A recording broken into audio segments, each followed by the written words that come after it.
Alongside Education, a publishing company which was created in response to her passion for literature.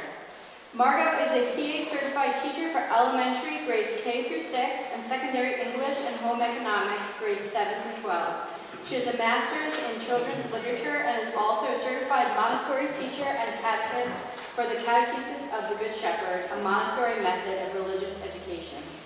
Margot is the author of several books on teaching language arts, is a former columnist for Canticle magazine, and is the former editor of Mater et Magistra magazine.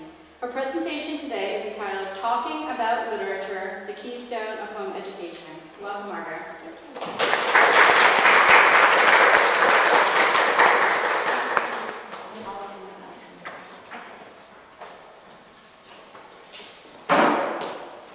All right, thanks so much.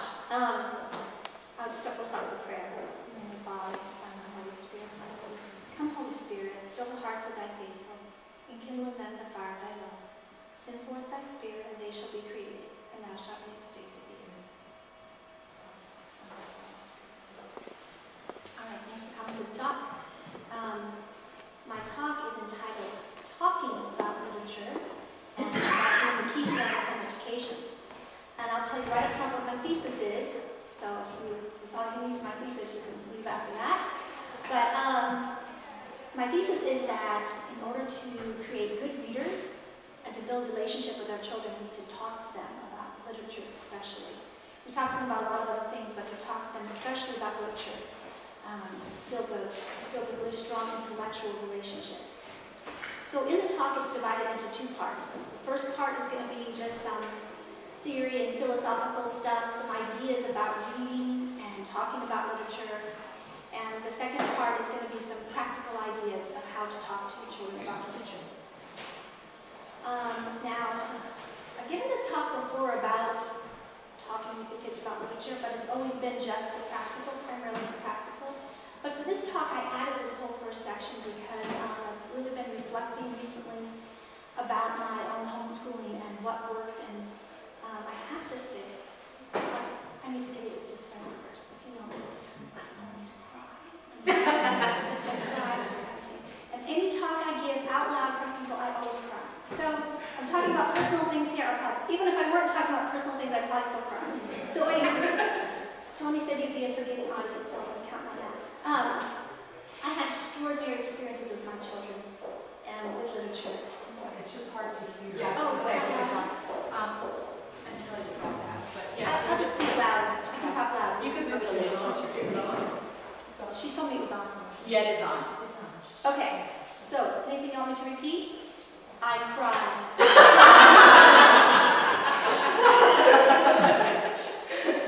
So the reason I wanted to add this first part is that I really felt, in reflecting on my homeschool, that I had really extraordinary experiences with my children with literature. Here I go. I wanted to figure out why. What is it? What happened? What was it that we did that made it such a formative part of their education? So those reflections are what I present to you today. And probably what I say, you're going to say, yep, that's what we do, that's what I think. It's all what you've heard before, but at least you can be affirmed that somebody else on the planet thinks the same way you do. But also just to, I spoke to Michelle about this before, maybe it's just a reminder that these things are important. When you start worrying about what kind of test scores they're going to get, what kind of college they're going to get into, there are some things that are really basic that are more important. All right, so, and it's sort of like I'm sorting these things out with you while I'm thinking about it, and that's really what my talk is about. It's about talking out loud about things to help sort them out. So I first want to talk about my metaphor, about talking about education being the keystone. So you know in the arch, Roman arch, there's a stone at the top right in the middle, and it's shaped like a wedge, and it's called the keystone, because it holds the sides of the arches together. And it's why Pennsylvania is called the Keystone State, because in colonial times it was sort of in the middle, kind of holding the gap between the northern and the southern colonies, the Keystone. So I was talking to my husband about that, and he said, "Oh, it's not really the Keystone, it's the Keystone. It's the integrating discipline of your whole homeschool." I said, "Well, I don't want to give up on my metaphor, I like that." So I said, "Okay, what about this?" So literature then could be the the mortar that's between all those blocks that's holding them together. And I said, well, what about religion? Isn't religion supposed to do that? I said, yeah, okay, our religious life is the basis of everything, but literature helps us access it. And here's how. I don't know if you've ever heard of the term anagogy. It's a Latin Greek kind of mishmash that the medieval literary philosophers, scholars coined for pursuit of heaven. So the writer, or an artist of any kind, is the person who makes the divine touchable to us. Takes abstract realities like beauty and courage and suffering and redemption and makes them concrete. He manifests them in a way that allows the reader to participate in the divine as well. This is not to say that the writer himself is divine or some sort of mystical channel, but that by wrestling with his own ideas about truth and the divine, he satisfies the need in his soul to create something and find a way for others to find truth. And in finding truth, finding the divine. So the medieval philosophers considered the end of all art to be anagogical. All art is a pursuit of God. So here's a quote from a good friend of mine, Ronald Lassiter. He's the one who was the original editor for the Catholic Textbook Project History Books. I don't know if you know that series. But he says, anagogy is the goal of all human art and action. We know it, we seek it, even if we deny its existence. Anagogy is a wordless inner seeking, a spiritual change. In seeking to find an expression for what he experiences as human then, and his desire for the divine, the artist leaves a path for others to follow. And that could be a book, a painting, a musical composition. So in literature, the work that some person created in his effort to reach the divine slips in and around all of our subjects. And we could say then that the divine is what makes up all those bricks, since we're studying creation, and literature helps us to access it. I'm not sure how much farther I can take this metaphor before it gets kind of silly. But then I was thinking, okay, well, then what's the keystone? Well, the keystone is you. The teacher is the keystone. You're holding it all together. You're making the plan. You're spending your time. That's you. So bravo to you. You're holding it all together. So if you accept, or at least allow me this metaphor for the sake of hearing me out, that the premise, my premise, that literature is what integrates all the disciplines and opens up the divine, then it's so compelling that we have to read. Children need to read. We have to read. And that doesn't seem like too much of a stretch for someone to say, oh, we gotta read. Well, we gotta read, yes. Everybody knows that. All right. So now our kids are reading. And because we see such beauty in it, and we don't want them to just read, we want them to love reading. Whenever I hear a mother complain that her child won't read, it's just like a heartbreak. Because we love it. We have our own experiences. Perhaps we've seen the divine in a story that we've read. We know it's important. Well, there are lots of secular people who think it's important too. And I want to just explain two of them today. The first one is the National Endowment for the Humanities. Every once in a while, I'm not sure how many years they do this, maybe they do it every year, I'm not sure. But they do a study on reading in America, and they send out surveys, and people say how many times a day they read, and they do it they correlate it by age and income and education and everything. So the study they did in 2007, they found that the rates of reading have gone down in the last 10 years. But more importantly, the connections that they make with the other statistics are really startling. I'm going to read the whole passage to you because it's pretty striking. The habit of daily reading, for instance, overwhelmingly correlates with better reading skills and higher academic achievement.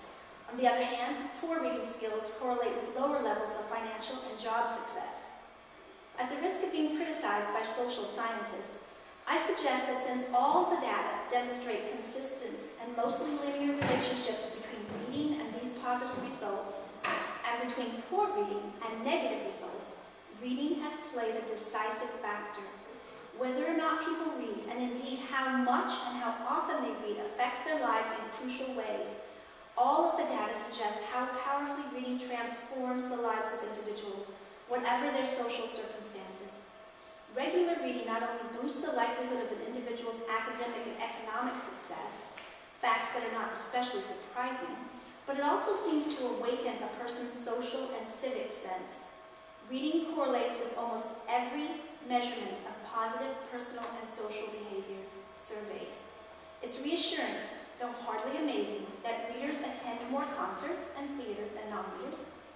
But it is surprising that they exercise more and play more sports, no matter what their educational level.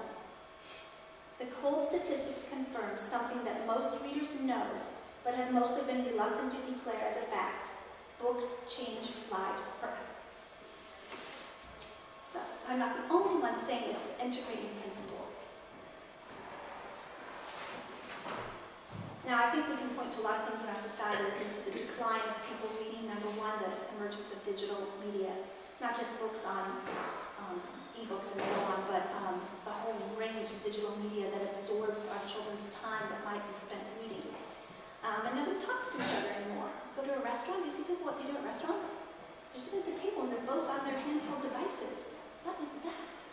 So, I could go on all day about that topic, but that's for another time. But the electronics also changed the family structure. And what I'm going to say later on is how important family is to the development of reading and language. But here's another, from a secular source, reason for reading, especially for young children. Books teach children how to read. And I don't mean they teach them that apple, or b, or phonetics, but it teaches them how to be a reader. Here's a quote from Margot. Literature for children may be seen as the significant model, the cultural paradigm of subsequent literature in the experience of the reader.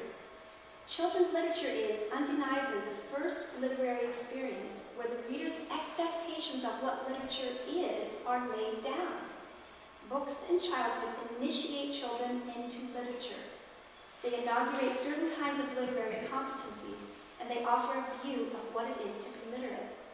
When I first read that, I was just blown away. First of all, I didn't believe it. I was like, how can that be? That doesn't seem right. But the more I think about it, the more it's true. When you read, a child reads a humorous story, they're learning to be surprised and delighted by literature. So it's really, really important to have fine literature for young children, to cultivate their tastes and to create the mental pattern of this is what literature is. Well-made stories. Teach children to read in ways that your basal reader cannot. Now, I know most people in homeschooling aren't using those basal readers, but a basal reader is a reader that's created for a young child that has purposefully made a limited vocabulary. And they only can use those words to tell a story. So the stories are contrived and they're not real, and the sentence structures are not the way the literature reads. So I always advise my fellow teachers to get rid of those basal readers and bring out a real book for the children. And also literature, if it's read, it's with passion and with desire. You desire to read the book, whereas the basal reader is this thing that someone says you have to go and read this. So there's an art to storytelling with its pauses and phrases and sentence structure that doesn't come across in contrived writing. Not only do humorous stories teach children that you're supposed to be delighted by literature, but if they have varied sentence structure, they teach children that literature lifts up. It's something of beauty, and that words can convey beauty, the divine. A satisfying ending also teaches children that literature satisfies. I love this example because I love it. At the end of the Odyssey, when Odysseus pulls back that bow, and he shoots it, and he gets rid of all those suitors, and you're like, yes, that's satisfying. And so what the stories teach us is that there's redemption. There is redemption. Now, you read a postmodern story, there's not always redemption, so watch out for that. But a good story has redemption. Here's another quote. The secret of narrative in all cultures and subcultures lie within children making sense of their world. They learn their history, their myth, from the place where they live or in the strangest of exile, and they learn it from the adults, who who take the time and trouble to tell it to them in the way that suits the culture in which storytelling is embedded. In the stories they hear and later read, children inherit the verbal memory of their tribe, let's say, in a way that connect with more complex narrations, and they'll never wholly erase that. The things that you do to lay down literary traditions with your children when you're small are embedded in their memory, and it never goes away. Maybe that's why I love that scene. I love to see it so much. It's just embedded. So the books where we expose our children to teach them what it is to read, how to be a reader. And picture books are especially important for little children because they combine the word and the image. And there's so many studies about what that does to children when there's the symbol of the picture and everything that's in there with the words. Also, first books teach children, they give them access to great ideas. Ideas you can explore in the privacy of a book. Books that resonate with children are those which contain truth, and those which reach the deep psychological structures of childhood. And we might think, oh, they're just little kids, but they have a deep psychological structure whether you see it or not. Children want to feel the thrill of adventure, of risk, of breaking the norm, even if they're not very adventurous in real life. They want the vicarious thrill of knowing that they could be a little bit bad without losing everything. In other words, they could sneak into Mr. McGregor's garden, and maybe their mom would still tuck them in at night. So the reader takes what the author has spilled out in his search for truth and adds his own experiences to create an understanding of the text that's separate from the author. So this is another one, a thesis, and we go further into the inquiry method that I'm going to talk about later, that what the reader takes from the story is something that's sometimes very different from what the author intended, and sometimes very different from what we intend them to get out of it. So we can all agree that reading is important. I hope I've satisfied that, and probably many more reasons that I haven't mentioned, and you probably have a dozen others that you could mention why it's important, and you didn't need to be schooled about that. But these are the ones that I was really thinking about in my heart, that reading is really what integrates all of it together. It's what makes it our homeschool kind of stick together. It's kind of the glue that sticks it together. And that there are compelling reasons why we need to be grounded in good books. So is it enough? Is it enough just to read a bunch of good books? Why is it that I say in my opening that we have to talk about them? So that's what I'm going to talk a little about now. I have 3 reasons why I'm going to give why I think it's important to talk to children about literature. And the first reason is that it helps them figure things out. It's central to the learning process. It's difficult sometimes for a child to read a story and access the deeper meaning unless they have someone to talk to about it. And it could be their friend, it could be their brother, sister, it could be you. But the struggle to try to figure it out is made easier by having a listener who's had your shared experience of the story. And I don't know about you, I think I talk about this later in my talk, but when I'm reading something, I'm constantly saying, Dan, it's my husband, listen to this. And I read it out loud, I was like, And oh my gosh, Dan, listen to this. And he's tapping like, okay, leave me alone, I'm trying to do my own thing here, but I can't help it. You want to share what you're reading, you want to talk about it with someone. Okay, that's the first thing, that talking out loud helps us figure out what the story's about. And secondly, the second reason is that talking out loud is really important to the development of the child's brain. Now, what I'm taking this from is from the studies of Piaget and Vygotsky. Now, they have 2 sort of similar ideas about how children acquire language and thinking skills, but they diverge on a little point, which I think Vygotsky gets right. And that is that speech is really important to the development of the brain. Some people think the speech is in there, the kids are already kind of talking in their brain to themselves, but what Vygotsky has shown is that it's when people speak to them that they are able to speak and make language. For example, if you ever studied, there have been cases where they've studied people who grew up alone, if they were left in the wild or something, they don't have speech because there was nobody to talk to. So they're not sure what that person was thinking with, but they don't think it was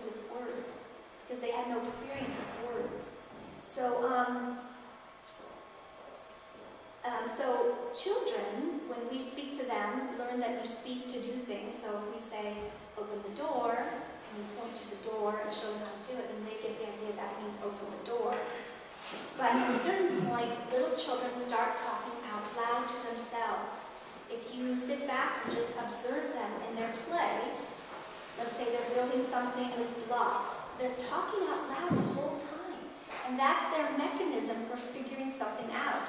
So this, both Piaget and Vygotsky talk about this egocentric talk that goes on. And Piaget says it comes out from what's over there. Vygotsky said it's going in. The talk that they're doing is creating inner speech. And after they've had a long period of out loud talking, then gradually they start doing more and more inner speech with themselves. So his idea is that the development of the brain really does rely on social interaction. So I'm not, it's all a theory, and I'm not saying who's right or wrong, but in my experience, that out loud talking really happens. And one thing they're saying about digital media is that it's drowning out the out loud talking of the children, so that certain parts of our children are not developing properly as far as speaking and reading, because it's getting drowned out. They're not talking out loud to themselves and figuring out things in the brain. So, so the first reason is it helps them figure things out that are in the story that they could figure out on their own. And secondly, children need to talk out loud just to even have their brain develop. The third reason is the most important one to me, and that is talking out loud with your children about literature develops a relationship with them. There's my crying part. We want them. They want to read because they want to talk to us. It goes both ways. They read and they want to talk to us, but they want to talk to us, so they want to read. So they want to be part of the intellectual life of the family, especially if you have older kids and younger kids. The younger kids want in on those conversations that the older kids are having. As a family, you have a shared literary experience, and that's so satisfying. Sometimes when all my kids are home, we're just kind of hanging around, and they're talking about things going on in their day. Somebody will slip in a reference, like they'll say, one swell food. And people just throw things at them, or they all laugh. They say, oh, no, what it means. You know what that's from? It's from Swallows and Amazons. And that the little boy doesn't have a speech all the way formed yet, and so instead of saying one fell swoop, he says one swell swoop. And it's just a big joke in our family now from having shared that story with each other.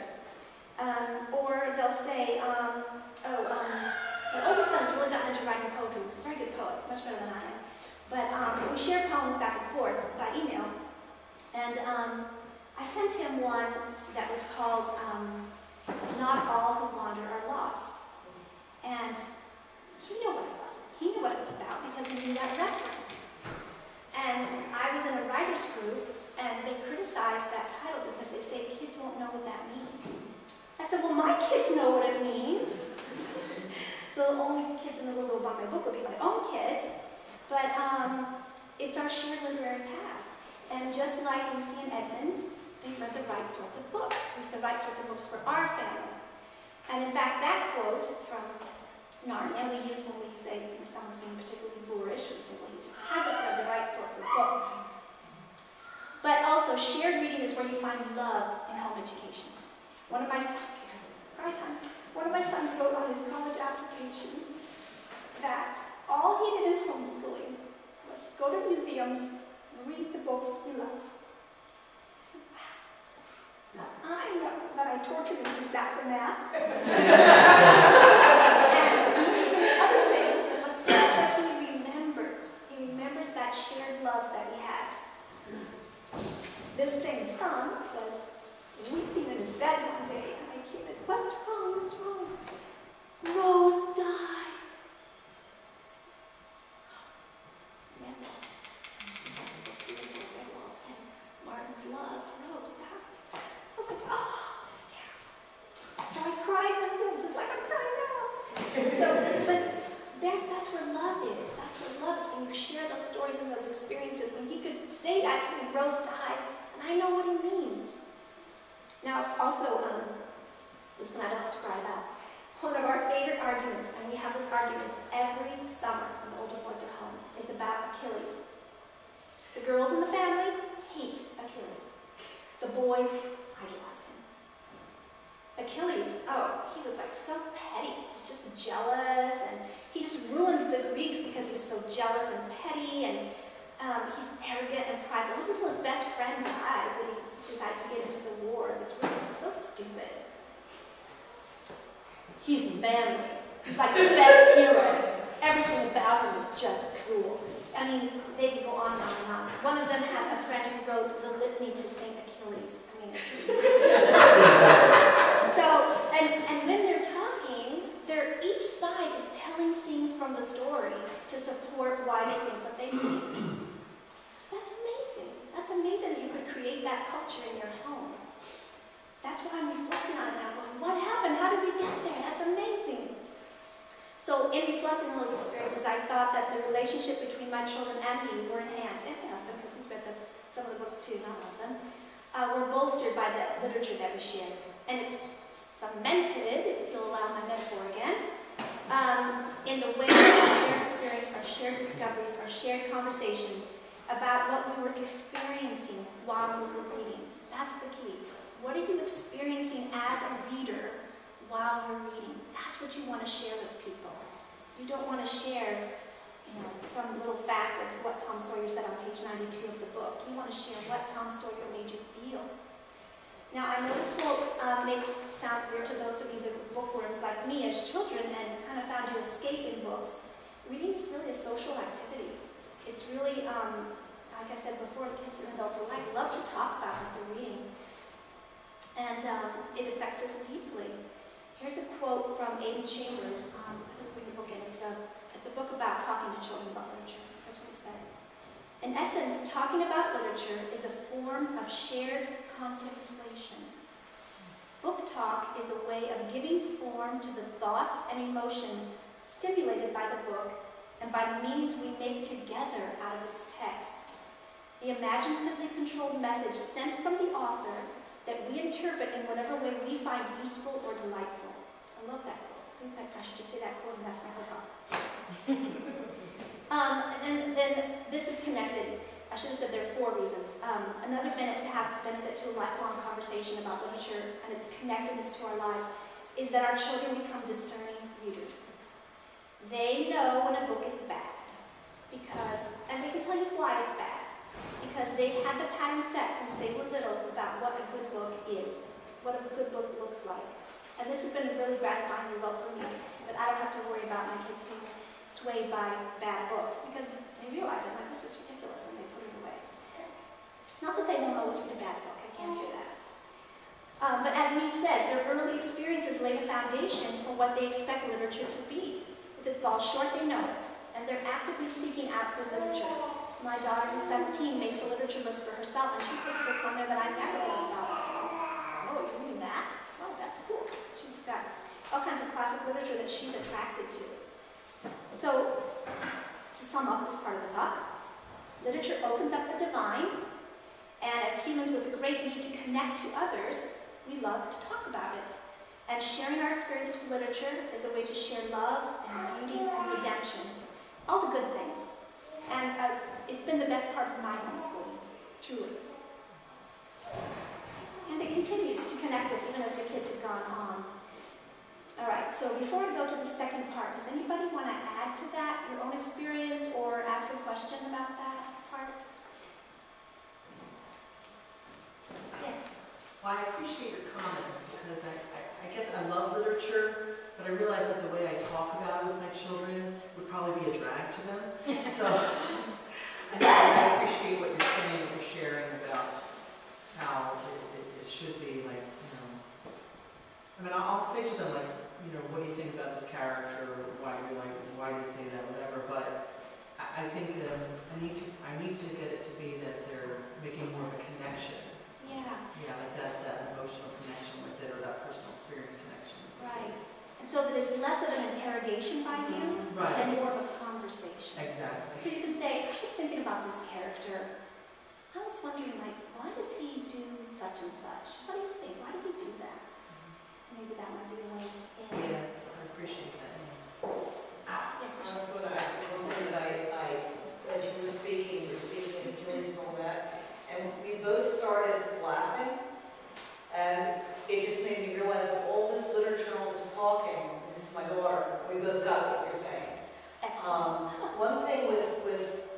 one son was a very early reader. All my other children, my friends, were late readers. I did an awful lot of reading aloud. I did a lot of audiobooks. It wasn't as much reading, because I didn't want to torture them into hating it, as listening to stories. And I was enthusiastic about them. And I would talk about them whether it was heard or not because I was trying to make them understand it, just quite that, but because I loved it. Exactly. Yeah. They can see and feel your love for it. They get it. Yeah, we did a lot of audio also. You know what happened? We loved The Hobbit. We read The Hobbit. Some of the kids had read it on their own, and then I read it out loud. And then I started reading The Fellowship of the Ring to them. But we always read at bedtime, and they were getting terrified. The Mines of Moria, we couldn't get through it. So I said, okay, we got to stop this. So we set it aside for a while. So what we did is we got this really fantastic recording. Now, if you ever can get Rob English, he's the narrator. It's just a poetic reading of the trilogy. And we just had it in the car, and then they could hear it during the daytime. It was okay. So you got my Not All Who Wander Are Lost reference. Oh, absolutely. Michelle. I just wanted to reiterate what you said, because the relationship aspect of it, I think sometimes we call it this, how do I get this talk to me about literature and what they're reading, but it's so much simpler than we make it complicated. And I see, as I have older kids and younger kids, and I see how, because I talk to that relationship and I really stress the literature with my older kids, it's almost like being out to my work for me. You know, I'll see one of my kids reading something and I'll be like, oh, what do you want? Oh, I love her, and then we'll get this conversation going. And then I see my older kids do that. They'll come in and they'll see somebody's reading Red Bull, and they're like, oh, I love that book. Remember what, you know, and they're all having this conversation. And it happens organically. You don't have to plan that. It just becomes part of the culture of your family. You know, that's where it goes. It goes in and around, everything. Yes. I find my problem, and my oldest is just finishing second grade, so the problem will only get worse, is that I haven't read the things he's read. And so, I mean, do you suggest I read? And, you know, like, at some point, he's probably, I mean, he's almost smarter than me already, I feel like. But, you know, like, I'm going to read what? I'm going to read Macbeth and not understand it so that he can read it and explain it to me, or, you know,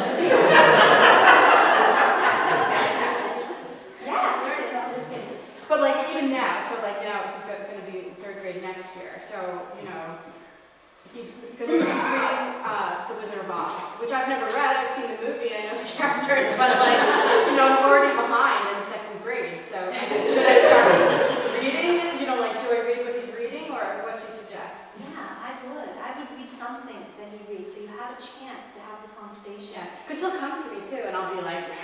There are ways you can do it without having read the book, but I deeply feel that you need to be reading the same thing so you can have a conversation. And what I used to do, the summers, I would spend reading what I knew they were What they're going to do. And I couldn't get to all of it, but as much as I could, Yeah. we would do. Did you get it on audiobook?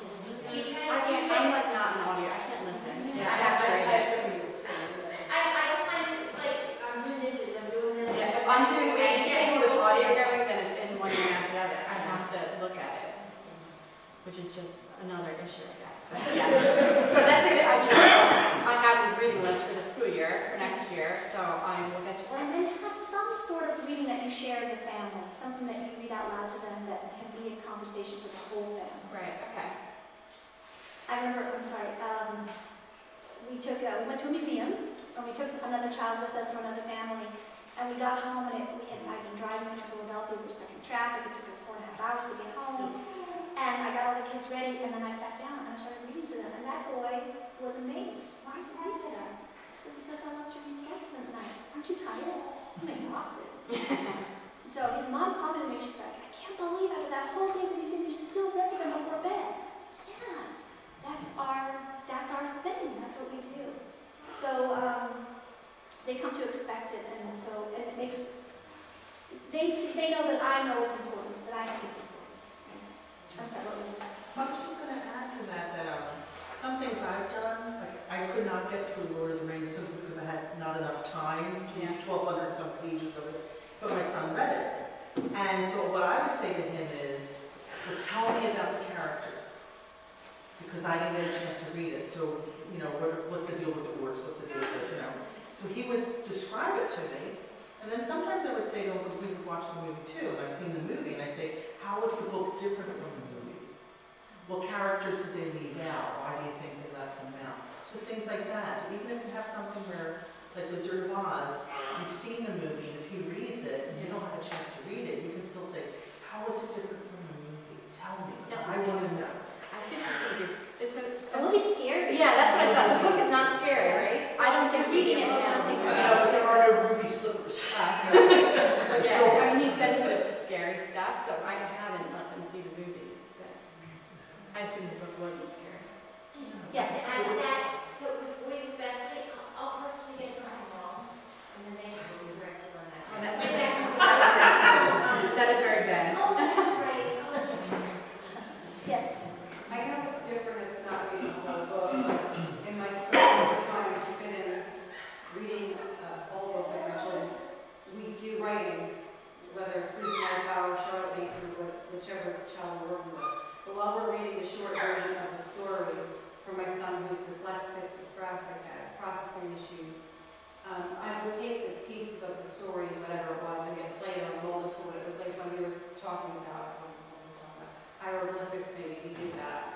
Or when we were talking about something else, I took construction paper and I folded it to the shape of what they were trying to describe, and I asked him to, I don't know, measure the size. Or one was referring to a magician, I think it was Houdini, so we looked up a magic trick that he did, and we did it just to try to make it come to life. That's a big struggle for me, so that was my small way of trying to make the literature kind of come alive for him. But now, as he said in older grades, and he's reading the story in his classes, he seems to have, he seems to be able to carry on a pretty good conversation about it. That's great. My 2 cents. That's perfect. That's perfect. Any mode that you can get through, whatever mode they use, whatever mode they can get through, that's perfect. Okay, anything else before I go to the second part? This is somewhat the more practical part of the talk. You can't start in high school and expect to start talking to them about literature. You can't expect to have a conversation with them for the first time when they're 12, because that's not going to happen. You have to have been preparing them all along. Not to say, okay, my child's 15, it's over with, there's no way I can have a conversation. But ideally, you would start when they're just learning to look at picture books. And the way you present a picture book to them teaches them what readers do when they read a book. So if you turn the page and the rabbit jumps over the bridge, what do you think happens next? Where's he going? Let's try and find out when you turn the page. So when they're 2, what's happening? What's going to happen next? I sent my son, one of my children, to pre-K because my 4th grader at the time, I was really struggling with him just learning to read, and I had to figure him out. And the 4-year-old was difficult. So I was able to find a really sweet little pre-K placement for him. They had a little van that picked him up, and I went to a pre-K classroom that didn't integrate with the rest of the school. It was a perfectly fantastic teacher. And my first conference, she said, "What have you been doing with him?" And I said, "It must be so wonderful." She's talking about how, she said, "He can't do anything. He can't hold a crayon. He can't do this. He cries if someone, you know, if he makes a mistake, he cries." I was like, oh. I've been doing the same thing I did with all my other kids, and I think they turned out okay. I'm not sure what's going on. Okay. Okay, you can't hold a crayon, whatever. At the end of the year, she said to me, "Matthew is the best student. He's the best. Because he gets it. If she's reading a story, he's looking at her. He's answering questions. The other kids are rolling around on the floor and looking at the thing up there, but Matthew's..." But they're holding their crayons, right?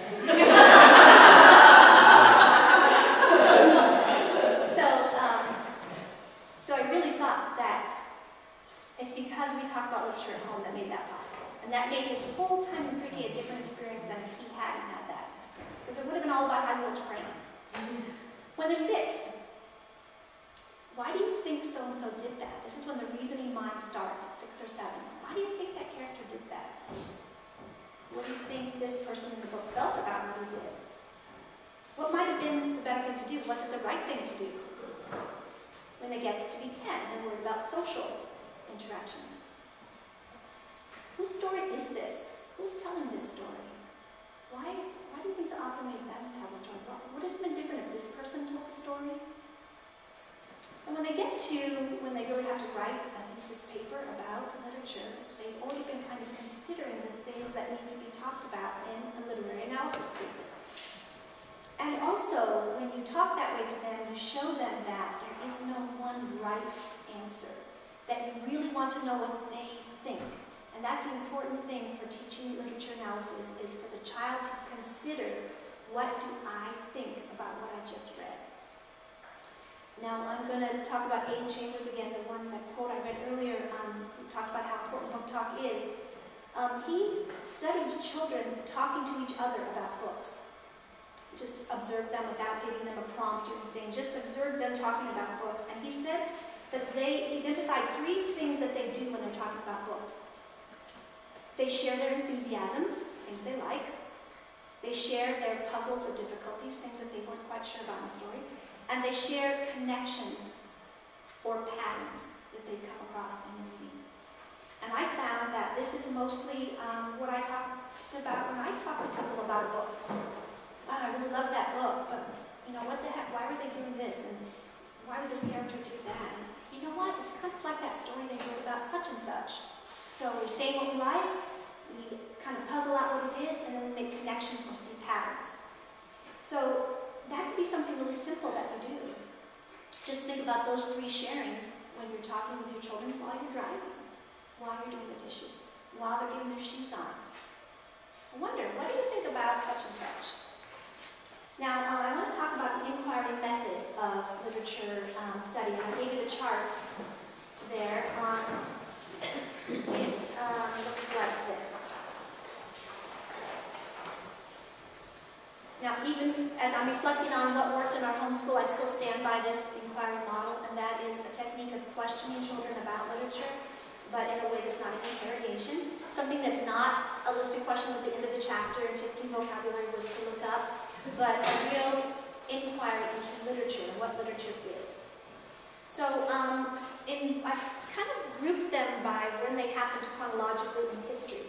So the medieval thing, this was the way medieval scholars would interpret scripture, and Dante was the first one to apply it to literature. He wrote a letter to a friend and was talking about how these senses of interpretation can be applied to literature. The first one is literal, just what happened in the story. The second one is allegorical, does it match another event in real life? Tropological, that's the moral of the story. And anagogical, I talked to you about earlier, is how does it relate with our relationship with God? Where's God in the story? So that was, for a long time, considered the method to interpret literature, was through these 4 things. And a lot of things happened along the way, but the next big boom that changed things a little bit was Mortimer Adler and his great books, Conversations. And he has a method that has 3 parts. Explore, discover, what does the text say? Second thing, what does it mean? And third thing, how do we apply it? How does it apply to our lives? The next one is Bloom's taxonomy a few years later. He ordered the hierarchy of thinking, that we start with knowledge and we get progressively higher level thinking as we go down. And that might be another way to get through a book, knowledge, what's the basic thing going on here, comprehension, we understand what's going on, and so on, down to the bottom. Evaluation being making a judgment about something. The next one is probably from the 70s or 80s. It's just an educator's reader stance. So they say, what stance does a reader take when they approach a book? First of all, there's an initial understanding, then they develop an interpretation, they respond personally, and lastly, they respond critically, which is making a judgment. And then we have the Stan Curlin 3 ways to respond, very simple, restate what's in the story, describe it, and then interpret it. And then I added Aidan Chambers on the end here. He talks about likes. Those are what he called sharing enthusiasms. Dislikes, puzzles, and patterns. Now, when I first made this chart 7 years ago, before I spoke at the conference in Lancaster, I realized that they're all the same. Throughout history, it's the same way we get through literature. No matter who's writing the literature analysis model, it's the same. And I said this to a friend of mine who's really smart. Gosh, I looked through all these models of inquiry, and you know, they're all the same. And he said, Margot, that's because our brain hasn't changed since the beginning of time. It's the same brain. Metaphysically, we're going to go through the same stages if we're a logical thinking person. If we're insane, that's a different story altogether. But, so any one of these models that you chose could take your children through interpreting a story. So whichever one you choose, whichever order whichever one you like, basically. When I started writing literature guides, people asked me to write literature guides. I was sort of reluctant to do that because I really don't want it to become answers at the end of the chapter and your vocabulary. But I do have study guides that I wrote that do that. I apologize. That's my premise, my philosophy, but that's what the people that I wrote for wanted, so that's what I wrote. But after going through all that, I said, you know, it's not that difficult. 4 steps for a homeschooler, easy peasy. Read. First step, you have to read something. Maybe it's something they chose, maybe it's something you chose, but you have to read. Second thing, reflect. Think about it. What do you think it means? Think about it. How did it affect you? In the reflection stage, you might write something. You might do what she suggested and build a little model of something. And then, after they've reflected a little bit and thought about it, then they're ready to talk. And that's when you have the discussion. So what I do with those study guides that I wrote that don't fit my personality, I look at the questions and I say to the children sometimes, okay, look over these questions because we're going to have to talk about this book. So think about the book and maybe you look at these questions and see if that would help you think about the book. And then after we discuss, then they write something. Even if they're in 2nd grade, they can write something. And even if it's something that you dictate, they can write something. Because just like talking out loud helps them sort out what they're thinking, writing solidifies it. And you can't figure out sometimes what you really want, what you really believe until you write it all out. So I propose that as a simple method for you, which takes into account all of these ways the brain works: read, reflect, discuss, write. The other thing I want to suggest to you, perhaps, I put on the next sheet, and it's a little framework. Am I getting close, Jamie, to the end of the time? Yeah, I'm trying to say 5 minutes. 5 minutes? Oh, okay. Well, that's good, because I'm going to stop. Chalk fast. No more crying. It's Aidan Chambers' Tell Me framework. So it says likes, dislikes, puzzles, patterns. So at the reflection stage, I would ask the child to make a list of all the things you liked in the story, anything you didn't like, anything that's puzzling you, any questions you have about what's going on, and then patterns you see or connections to other stories. Now I have to tell you, if you try this cold with them, it's not going to work. If you've never had a conversation about literature with them before, it's not going to work. There has to be some sort of relationship with you about literature before they can just sit down on their own and say likes, dislikes, puzzles, patterns. And so maybe there would be one time that you would do it together. You would say, I'm going to show you this method of reflecting about a story, and let's read a book. Let's read a Jan Brett book. Jan Brett books are great for having all sorts of things happening in the margins of the pictures. Read the book together, and then say, I'm going to model for you how I would do this, and then show them how to do it. And you might do that a couple of times, and then have them do it with you a couple of times before they can do it on their own.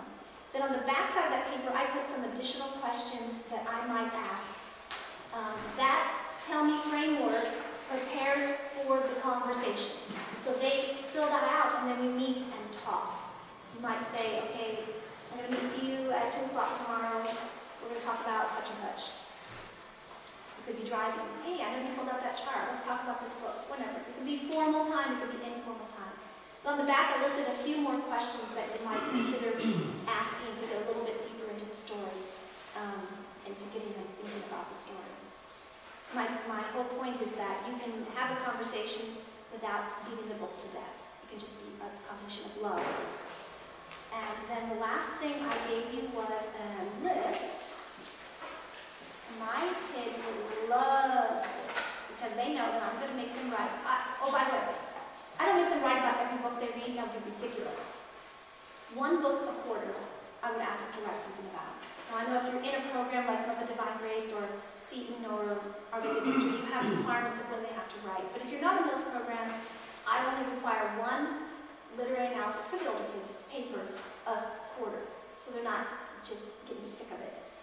On the other times, I ask them to do other things that are a little more fun.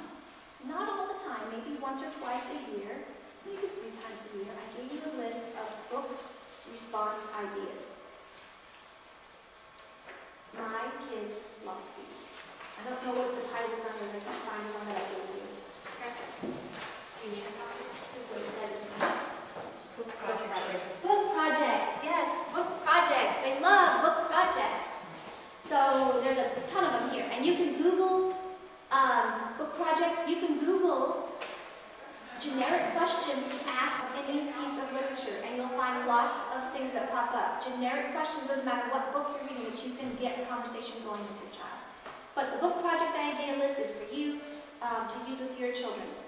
I want to tell you one more thing that I did and then I'm done, and that is on one of these book project lists that talks about writing poetry, and after my kids read the Iliad and the Odyssey, I decided not to make them write a literary analysis paper, because I decided that they could do that in college, because they're going to read it again in college.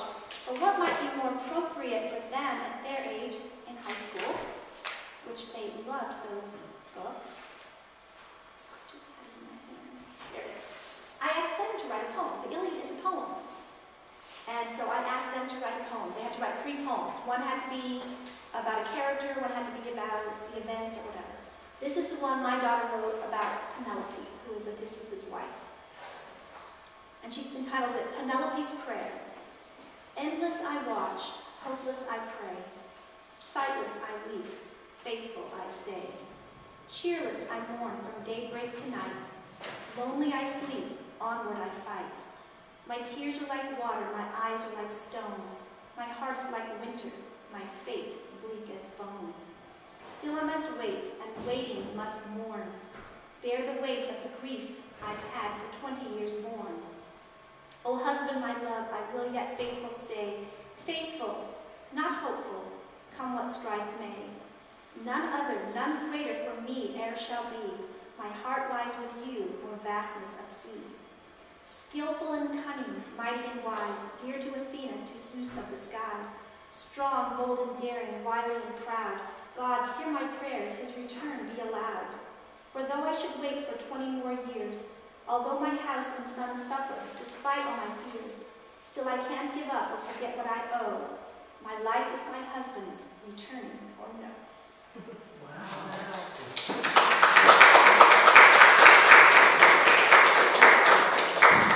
I think my time is up for questions, so you can speak to me. Oh, important thing, one last thing. I am divesting myself of those study guides, and so I have them for free at the table.